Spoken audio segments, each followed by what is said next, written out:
एक गांव में गौरी नाम की लड़की रहती थी। गौरी अनाथ थी। उसके माता पिता बचपन में ही मर गए। इसके बाद उसने खुद को अपने आप संभाला। गौरी देखने में बहुत ही सुंदर थी, जिस वजह से गांव के कुछ लड़के उसे परेशान भी करते थे, पर वो इन सारी परेशानियों का सामना करते हुए अपना जीवन गुजार रही थी। वहीं गांव की औरतें उसे मनहूस कहती थीं। एक दिन गौरी नदी पर पानी भरने गई, तभी वहां उसे कुछ औरतें मिल गईं। औरतों ने जब गौरी को देखा तो कहा, ये देखो कौन पानी भरने आया है। हमारे गांव की मनहूस पानी भरने आ गई। हाँ, सही कह रही हो। अपने माँ बाप को बचपन में खा गई। अब लगता है इस नदी का पानी भी पूरा सुखाएगी, तभी यहाँ पानी भरने आई। अरे हमने तो बहुत बार मुखिया से कहा कि इसे गांव से बाहर निकाल दो, पर मुखिया इसे गांव से बाहर ही नहीं निकालता। मुझे तो ऐसा लगता है मुखिया के साथ इसका चक्कर चल रहा है, इसलिए। ये आप लोग क्या कह रहे हैं? मैं आपकी बेटी की उम्र की हूँ, फिर भी। अरे काहे की बेटी की उम्र की? बेटी की उम्र की भले ही है, पर तू बेटी नहीं है हमारी। हाँ, सही कह रही है राधा। तू तो मनहूस है, जो अपने माँ बाप को बचपन में ही खा गई। मुझे तो डर लगता है कहीं हमारे गांव पर कोई विपत्ति ना आ जाए तेरी वजह से। ये सब सुनकर गौरी वहां से दुखी होकर घर आ गई। घर आने के बाद वो जोर जोर से रोने लगी और अपने माता पिता को याद करते हुए बोली, आप लोग मुझे अकेला छोड़कर कहाँ चले गए? इससे अच्छा होता आप लोग मुझे भी मार डालते। गौरी काफी ज्यादा दुखी थी और रोए जा रही थी, क्योंकि अक्सर उसे इसी तरह के ताने सुनने को मिलते थे। धीरे धीरे समय गुजर रहा था। गौरी को इसी तरह ताने सुनने को मिलते थे। एक दिन गौरी अपने घर पर खाना बना रही थी, तभी मुखिया आया। मुखिया को देखकर गौरी थोड़ी घबरा गई। अरे मुखिया जी, आप यहाँ पर? अरे हाँ, तुमसे मिलने आया हूँ। सोचा कि तुमसे मिल लूं, बहुत दिनों से तुम्हारे दर्शन नहीं हुए ना। आप यहाँ क्यों आए हैं? पता भी है गांव की औरतें कैसी कैसी बातें करती हैं। हाँ, अरे तो क्या हो गया? और वैसे भी वो सच ही तो कहती हैं। हम तुमको बहुत पसंद करते हैं। अब क्या कहे, तुम ही हो जो मेरी बात नहीं मानती हो। ये आप क्या कह रहे हैं मुखिया जी? अपनी उम्र देखिए, मैं आपकी बेटी की उम्र की हूँ, फिर भी आपको शर्म नहीं आ रही ऐसी बातें करने में? हाँ, शर्म आए है। शर्म तो तुमको आ रही है मेरा प्यार देखकर। अरे पगली, शर्म किस बात की? अरे प्यार उम्र देखकर थोड़ी ना होता है। और हम तुमसे प्यार करता हूँ। तुम हमारे यहाँ रानी बनकर रहोगी, रानी। मुझे रानी नहीं बनना। चले जाइए आप यहाँ से, इसी में आपकी भलाई है। ये सुनकर मुखिया को भी गुस्सा आया और बोला, अरे पता नहीं तुझे किस बात का घमंड है। इतना दुख सह रही है, फिर भी मेरी बात नहीं मानती है। बदतमीज कहीं की। चाहे मैं मर क्यों ना जाऊं, पर मैं आपकी कभी भी बात नहीं मानूंगी। अब आप यहाँ से चले जाइए, वरना मैं शोर मचा दूंगी।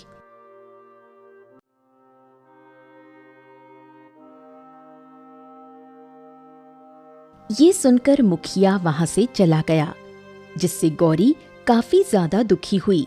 तभी उसे याद आया कि घर में लकड़ियां खत्म हो गईं और वो जंगल से लकड़ियां लाने के लिए चली गई। तभी रास्ते में कुछ लड़कों ने उसे छेड़ते हुए कहा, ला ला ला ला ला ला ला ला, कहाँ जा रही हो अकेले अकेले? अरे बताओ तो हम भी तुम्हारे साथ चलें। हाँ, बताओ तो हम तुम्हारे साथ चलते हैं। वैसे भी तुम्हारा इस दुनिया में कोई नहीं है, लेकिन हम हैं, हमको मत भूल जाना। भले ही मेरा इस दुनिया में कोई नहीं है, पर भगवान है, इसलिए भगवान से डरो और अपने घर जाओ।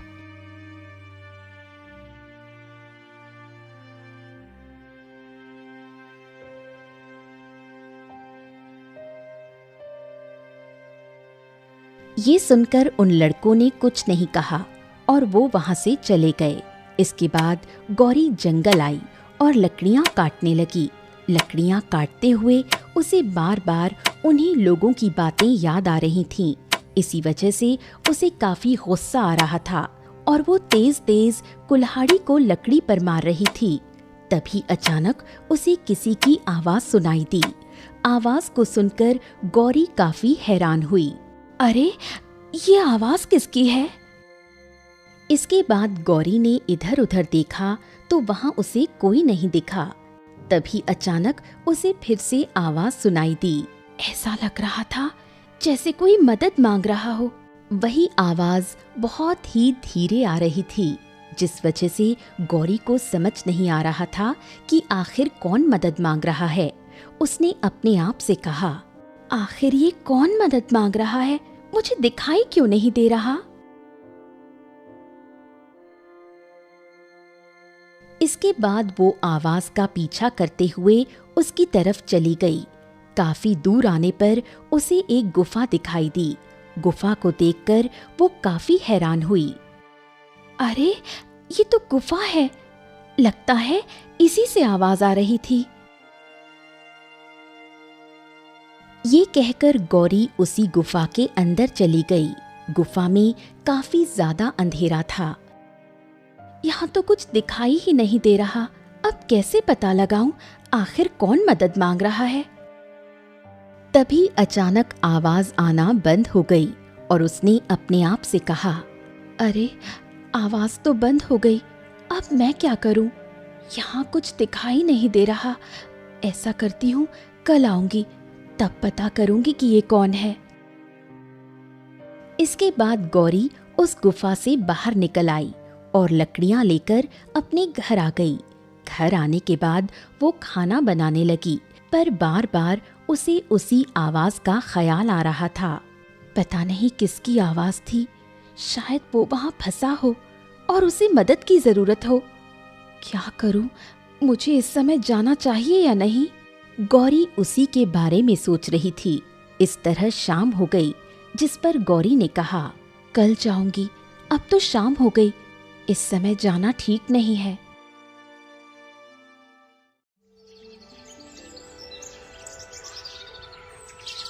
अगली सुबह गौरी उठी और सीधा उसी जगह पहुंच गई। गुफा में आने के बाद उसने मशाल जलाई और अंदर चली गई।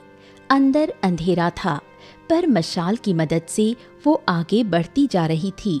तभी उसे एक नौजवान आदमी दिखाई दिया जो घायल पड़ा हुआ था और वही लगातार आवाज मार रहा था।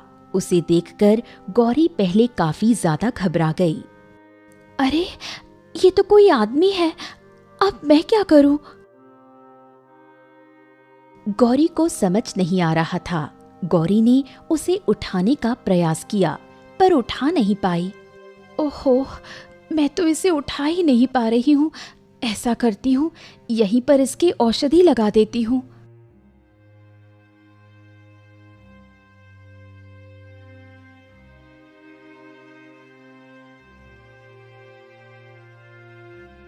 यही सोचकर गौरी जंगल से औषधि लाई और उसने उसे पीसकर उस आदमी को लगा दी।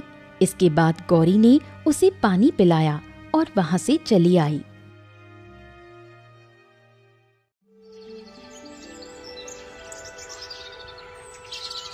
धीरे धीरे 2-3 दिन गुजरे और गौरी इसी तरह उस आदमी की देखभाल गुफा में करने लगी। जब गांव वालों ने देखा गौरी रोजाना जंगल जा रही है तो वो काफी हैरान हुए। अरे, ये जंगल क्यों जाती है और वहां से कुछ लाती भी नहीं है? हाँ, बड़ी हैरानी वाली बात है। आखिर ये सब चक्कर क्या है? ये कर क्या रही है? हमें इस बारे में मुखिया को बताना चाहिए। कहीं ये कुछ अनर्थ ना कर दे। अरे काहे का अनर्थ, बस कहीं हमारे गांव का नाम बदनाम न कर दे, इसलिए हमें मुखिया को बताना तो पड़ेगा ही। इसके बाद वो सभी मुखिया के पास आए। मुखिया ने जब गांव वालों को देखा तो कहा, अरे आप लोग यहाँ पर क्यों, क्या हो गया? कुछ दिनों से गौरी लगातार जंगल जा रही है, पर वहां से कुछ लाती नहीं। आखिर वो जंगल क्या करने जा रही है? अरे उसका जो मन करे सो करे, अब तुम लोग इतना उसके बारे में क्यों सोच रही हो? मुखिया जी, हम तो आपको बताने आए हैं, कहीं वो कुछ उल्टा सीधा ना कर दे जिससे हमारा गांव मुसीबत में फंस जाए। ओहो, अरे वो कुछ नहीं कर रही होगी, और वैसे भी जंगल में क्या ही कर सकती है। तुम लोग बेफालतू में इतनी बातें सोच रहे हो। चलो अब जाओ यहाँ से, चलो चलो चलो चलो, जाओ जाओ। ये सुनकर गांव वाले वहां से चले आए, जिस पर राधा ने कहा, मैंने तो पहले ही कहा था, ये मुखिया जरूर गौरी पर मरता है, इसीलिए हमारी बात नहीं सुनता। दूसरी तरफ गौरी की देखभाल से अब उस नौजवान की हालत ठीक होने लगी।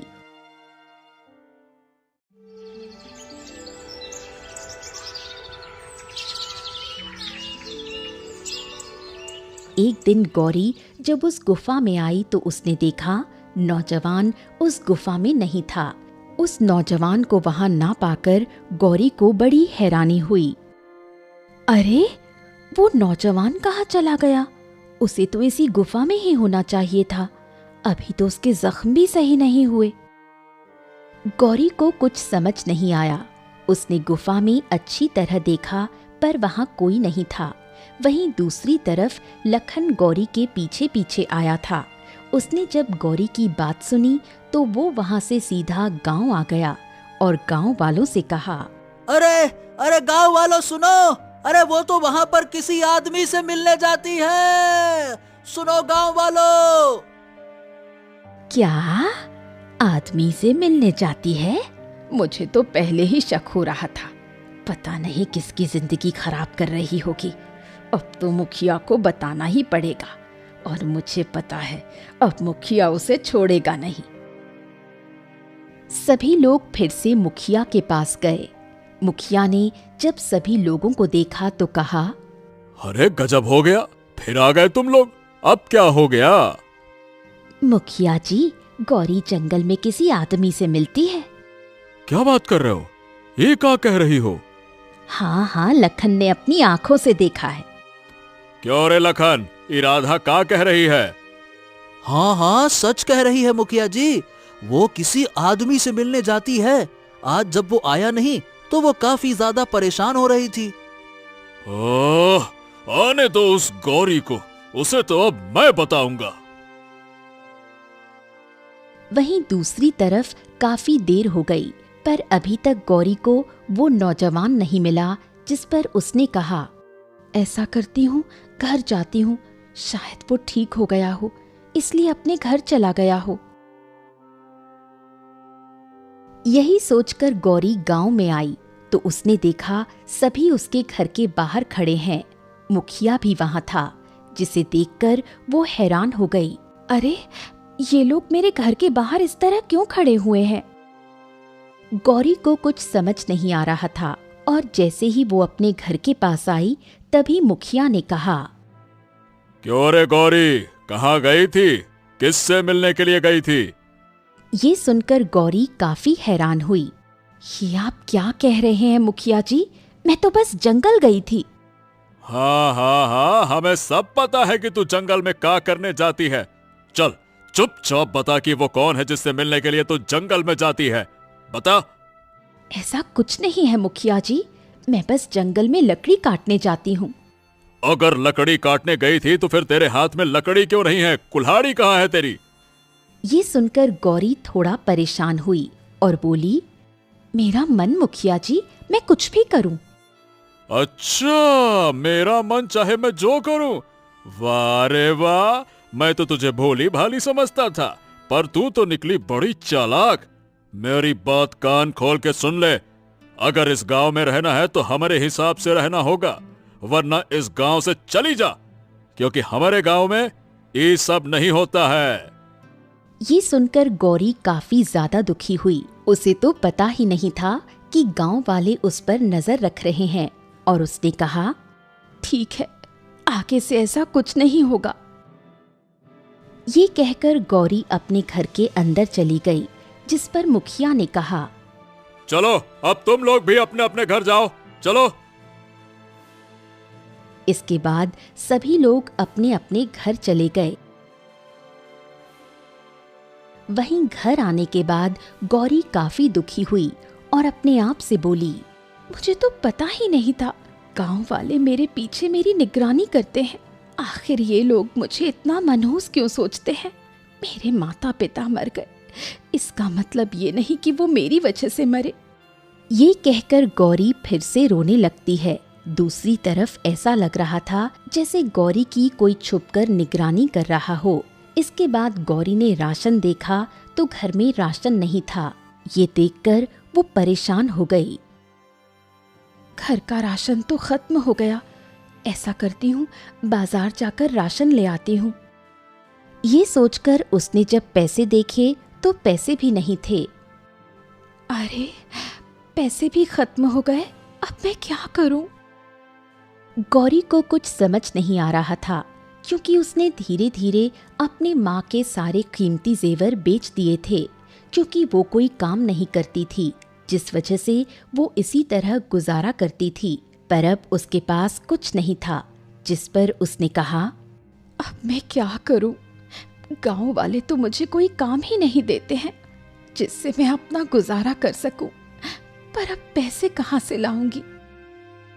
तभी उसे मुखिया की याद आई, पर फिर उसने कहा, नहीं नहीं, मुखिया के पास नहीं जाऊंगी, वो 10 तरह की बातें करेगा। पर गौरी काफी ज्यादा मजबूर थी, उसे कुछ समझ नहीं आ रहा था, और उसने कहा, ऐसा करती हूँ, मुखिया से उधार पैसे ले लूंगी, बाद में उसे दे दूंगी, वैसे भी वो मुझे पैसे दे देगा। यही सोचकर गौरी मुखिया के घर आ गई। गौरी को देखकर पहले तो मुखिया को काफी गुस्सा आया, पर फिर उसने बाद में कहा, क्या हो गया? तुम यहाँ क्या करने आई हो? मुखिया जी, मुझे कुछ पैसों की जरूरत है, मेरे पैसे खत्म हो गए हैं। अगर आप मुझे कुछ पैसे दे देंगे तो मैं आपको कुछ दिनों बाद पैसे लौटा दूंगी। अरे वाह! तुम्हारे पैसे खत्म हो गए। चलो, ये तो बड़ी अच्छी बात है। वैसे पैसे तो मैं तुमको दे दूंगा, पर उसके बदले में तुम्हें मेरी एक शर्त माननी पड़ेगी। बोलो बोलो, मानोगी ना? ये सुनकर गौरी काफी ज्यादा परेशान हुई और बोली, कैसी शर्त मुखिया जी? तो शर्त ये है कि तुम हमसे बस शादी कर लो, उसके बाद पैसे मांगने की जरूरत ही नहीं। तुम्हारा जितना मन उतना खुल के उड़ाओ, खर्चा करो।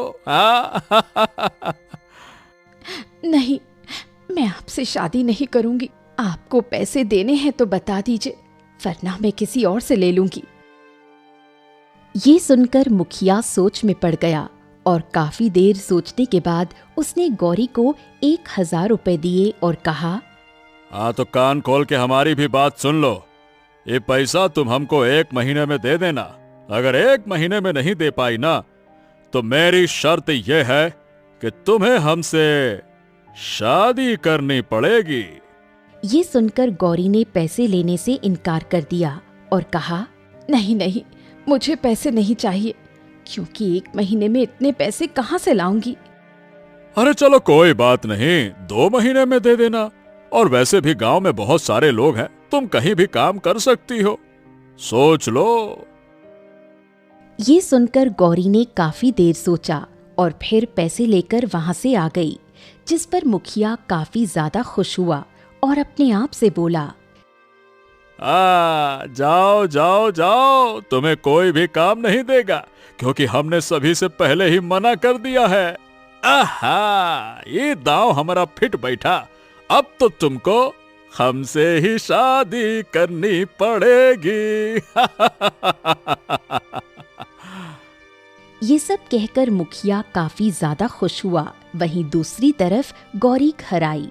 घर आने के बाद उसने उन पैसों को संभाल कर रख दिया और फिर अपने आप से कहा, हे भगवान, पैसे तो मुझे मिल गए हैं, पर अब मैं इन पैसों को लौटाऊंगी कैसे? क्योंकि अगर मैंने पैसे नहीं लौटाए तो मुखिया मुझसे शादी कर लेगा। अब आप ही कोई रास्ता दिखाइए। गौरी को कुछ समझ नहीं आ रहा था और वो गांव में काम मांगने के लिए निकल गई। उसे पता था गांव में जो अमीर लोग हैं वही उसे काम दे सकते हैं। इसके लिए वो सबसे पहले राधा के घर गई, क्योंकि राधा के घर पहले से ही काम वाली लगी थी। जैसे ही राधा ने गौरी को देखा तो कहा, अरे यहाँ क्या करने आई है मनहूस? मुझे काम की जरूरत है, क्या आपके यहाँ कुछ काम मिल सकता है? नहीं, हमारे यहाँ कोई काम नहीं है, जा जा यहाँ से। देख लो काकी, कोई काम हो, मुझे पैसों की जरूरत है। अरे मना कर दिया ना, कोई काम नहीं है, चलो जाओ यहाँ से।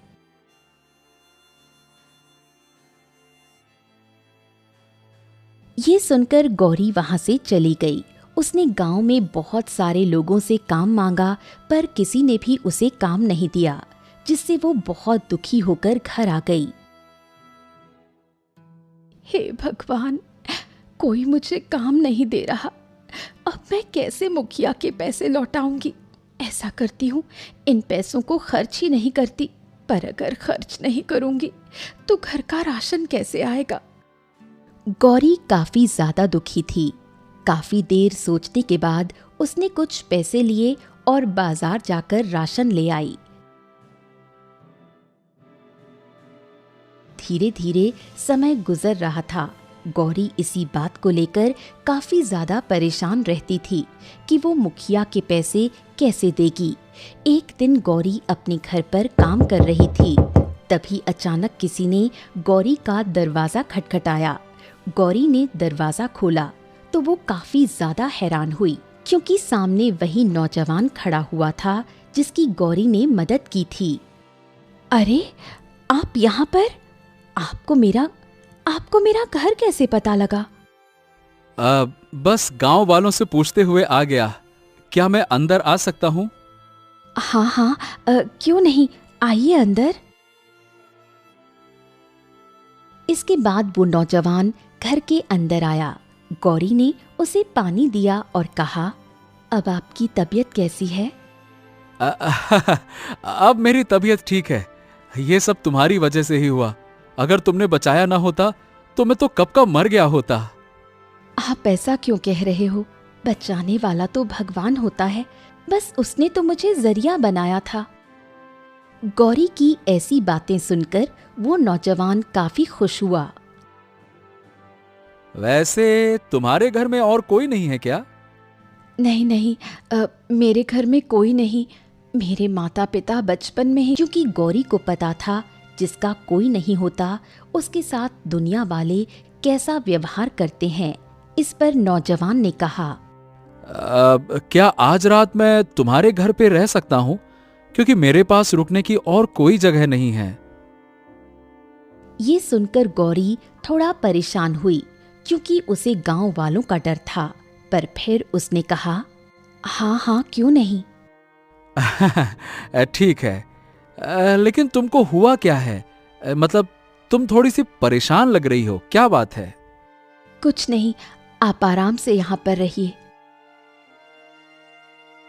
वहीं जब ये सब मुखिया को पता लगा तो वो सीधा गौरी के घर आ गया और तेज तेज चिल्लाने लगा, ए गौरी बाहर आओ। अरे मैंने कहा बाहर निकलो, बाहर निकल कर आओ। अरे बाहर आओ गौरी, ए गौरी। मुखिया की आवाज सुनकर गौरी बाहर निकल आई और बोली, क्या हुआ मुखिया जी, आप इस समय यहाँ पर?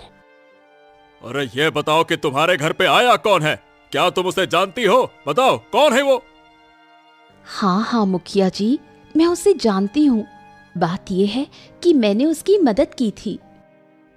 हो, तो ये कहो ना कि ये वही है जिससे मिलने के लिए तुम जंगल जाया करती थी, वही है ना?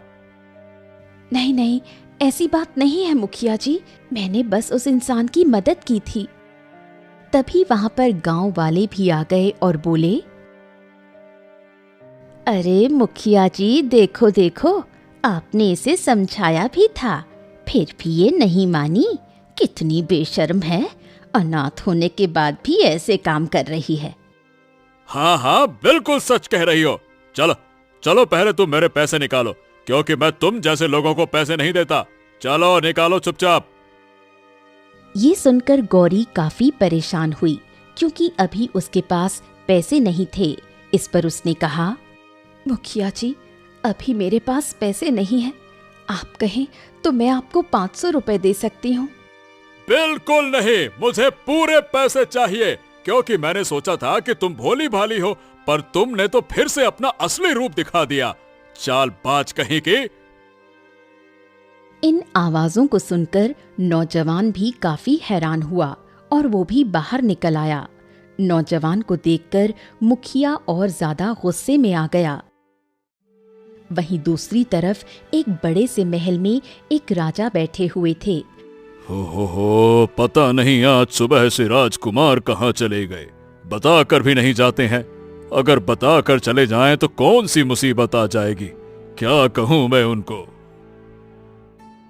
राजा काफी ज्यादा परेशान हो रहे थे, क्योंकि कुछ दिनों पहले राजकुमार लापता हो गए थे। जैसे तैसे वो महल लौट कर आए और आज फिर से चले गए। हे भगवान, मेरे बेटे की रक्षा करना, कहीं उसे कुछ हो ना जाए। वही मंत्री का भी कुछ पता नहीं है, लगता है कि वो मंत्री को भी अपने साथ ले गए हैं। वहीं दूसरी तरफ नौजवान ने मुखिया से कहा, रुको रुको रुको रुको, क्या हो गया मुखिया जी, क्या बात है? आप इतना शोर क्यों मचा रहे हैं, क्या हो गया? अरे तुम कौन हो और क्या संबंध है तुम्हारा इस गौरी के साथ में? क्यों तुम इसके घर पर आए हो, ये बताओ। मैं तो बस इनसे मिलने आया था, इन्होंने मेरी जान बचाई थी। हा, मिलने आया था, जान बचाई है? अरे भैया, हमको मूर्ख समझ रखा है क्या? हमको पता है कि जरूर तुम्हारा इसके साथ में चक्कर चल रहा है, नैन मटक्का। हाँ। ये सुनकर गौरी काफी ज्यादा दुखी हुई और बोली, ये आप क्या बकवास कर रहे हैं, ऐसा कुछ भी नहीं है। तभी वहां पर एक आदमी आया और बोला, हाँ हाँ, ये लोग बिल्कुल ठीक कह रहे हैं, ऐसा कुछ भी नहीं है। मुखिया ने जब उस आदमी को देखा तो कहा, अरे तुम तो हमारे गांव के ही नहीं हो, तो तुम्हें इनके बारे में कैसे पता होगा, बताओ। मुझे सब कुछ पता है इनके बारे में, तुम्हें नहीं पता कि ये कौन है। अरे बड़े आए, तुम तो ऐसे धमका रहे हो जैसे ये कहीं के राजकुमार हो, और वैसे भी हमारे गांव में ये सब नहीं होता। और गौरी, मैं तुमसे कह रहा हूं, मेरे पैसे दे दो, वरना अंजाम बहुत बुरा होगा। ये सब सुनकर नौजवान को काफी ज्यादा गुस्सा आ रहा था। वहीं गौरी काफी ज्यादा दुखी हुई और वो रोने लगी और रोते हुए बोली, मुखिया जी, मैं सच कह रही हूँ, और रही पैसों की बात, तो अभी मेरे पास पैसे नहीं हैं। जब पैसे हो जाएंगे तो मैं दे दूंगी। वैसे भी 2 महीने की बात हुई थी, अभी तो 1 ही महीना गुजरा है। पर मुखिया ने गौरी की एक नहीं मानी। वहीं गांव वाले भी गौरी को बुरा भला कह रहे थे। ये सब देखकर नौजवान को काफी गुस्सा आया और वो बोला, बस शांत हो जाओ, नहीं तो मुझसे बुरा कोई नहीं होगा, बहुत हो गया। तभी नौजवान ने उस आदमी को इशारा किया और वो वहां से चला गया, जिस पर मुखिया ने कहा, क्या कर लेगा रे तू? अगर तुझे इतना ही दर्द हो रहा है तो ला, तू वापस कर मेरे पैसे, तू दे देना, दे, निकाल। अगर ऐसी बात है तो फिर ठीक है। ये कहकर नौजवान ने 1000 रुपए निकाले और मुखिया को देते हुए कहा, ये ले, पकड़ अपने पैसे और चुपचाप यहां से अब निकल जा, निकलो यहां से। ये सब देखकर गौरी काफी ज्यादा हैरान हुई और बोली, नहीं नहीं, मैं आपसे पैसे नहीं ले सकती। क्यों नहीं ले सकती तुम, ये बताओ। अरे भाई, तुमने मेरी जान बचाई, यही सोच लो कि मेरी जान बचाने की कीमत है, बस। नहीं नहीं, ये आप क्या कर रहे हैं? मैं भला जान बचाने के लिए पैसे कैसे ले सकती हूँ? अरे, ये इसलिए पैसे नहीं ले रही है क्योंकि इसे ज्यादा पैसे चाहिए होंगे। तुम्हें नहीं पता लड़के, ये बहुत ही मनहूस और बेशर्म लड़की है। तुम तो इसके जाल में फंस गए।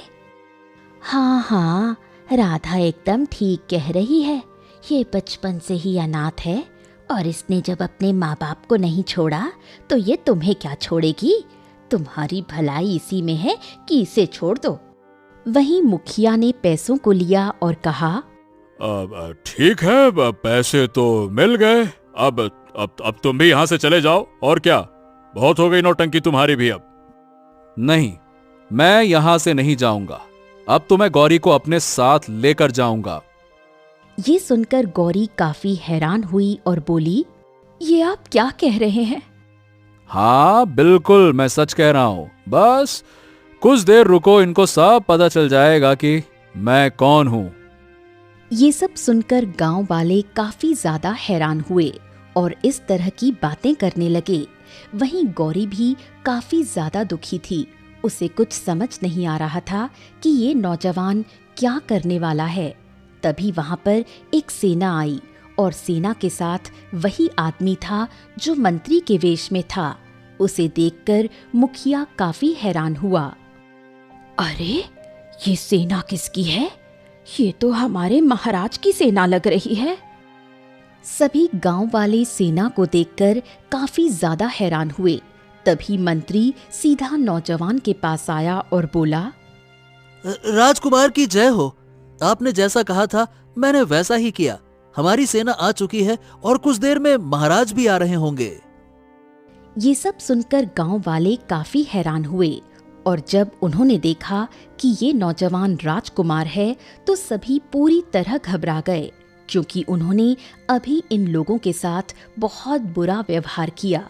वहीं गौरी भी काफी हैरान हुई। आप राजकुमार हैं? तो फिर आपने बताया क्यों नहीं?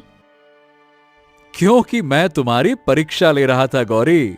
देख रहा था कि तुम कैसी लड़की हो, क्योंकि तुम मुझे पहली नजर में ही पसंद आ गई थी। इसीलिए मैं तुम्हारी निगरानी भी कर रहा था। ये सब सुनकर गौरी काफी हैरान हुई। वहीं मुखिया ने कहा, अब राजकुमार जी, हमको माफ कर दीजिए। हमको नहीं पता था कि आप राजकुमार हैं।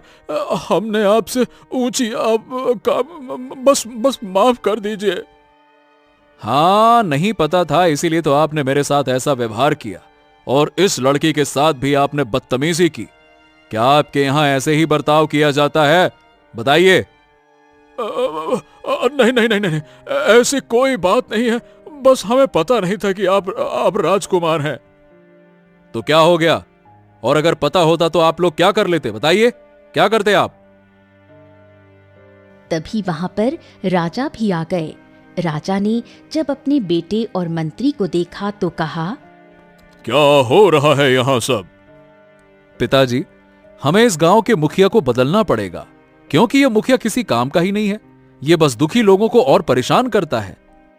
नहीं राजकुमार जी, हमसे बहुत बड़ी भूल हो गई। हमको माफ कर दीजिए राजकुमार जी, माफ कर दीजिए। बिल्कुल नहीं, तुम्हें माफी तो बिल्कुल नहीं मिलेगी, बल्कि सजा मिलेगी। सैनिकों, ले जाओ इस मुखिया को और कारागार में डाल दो। ले जाओ इसको। ये सुनकर सैनिक मुखिया को पकड़ कर ले गए। वहीं राजकुमार ने गौरी से कहा, गौरी, आज से तुम यहां नहीं बल्कि मेरे साथ रहोगी, क्योंकि मैं तुमसे विवाह करना चाहता हूं। बताओ, क्या तुम मुझसे शादी करोगी?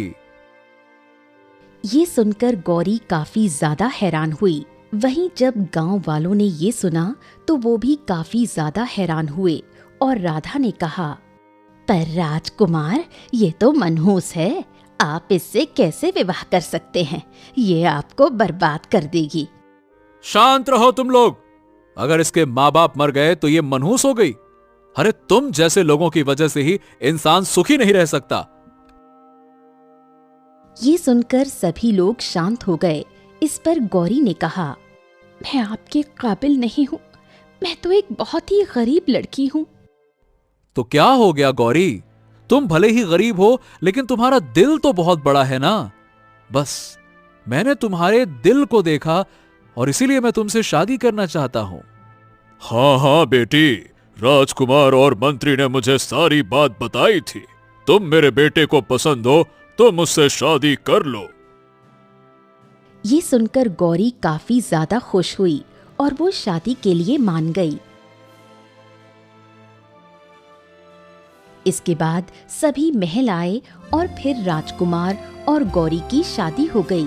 अब गौरी बहुत ज्यादा खुश थी क्योंकि जहां उसका जीवन दुखों में बीता, अब वो आराम से रानी बनकर महलों में रह रही थी।